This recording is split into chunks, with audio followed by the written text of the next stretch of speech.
Баршаңызға қайырлы күн достар. Бүгін сіздерге қызылшадан пайдалы әрі тез, әрі оңай жасалатын салаттың рецептісімен бөлісетін боламын. Видеоны соңына дейін қараңыздар. Ең алдымен салатымызға қызылшаны алып 4 етіп турап аламыз. Немесе үкіштен өткізіп салсаңыздар да болады. Осы жердегі жұмыртқа мен қызылшаны алдын ала суға қайнатып пісіріп алдым.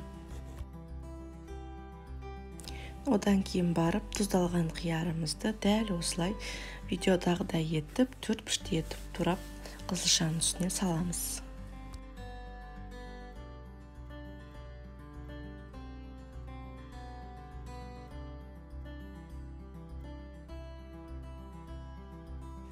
Жұмыртқамызды да дәл осылай 4 етіп турап үстіне салатын боламыз. Бұл салат өте дәмді салат, әрі тез желініп кететін салаттың бірі.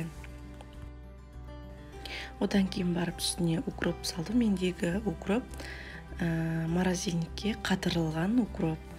Ал үстіне петрушка болсын, басқа көк шөптерді салсаңыздар да болады. Одан кейін дәміне қарай тұз салдым. Одан кейін үстіне майонез салып, жақсылап араластырдым. Мінекей достар, салатымыз да дайын болды. Өте дәмді болып шықты, өзіме қатты ұнады. Сіздерге де жасауға кеңес беремін, және де каналыма тіркеліп кетуді ұмытпаңыздар.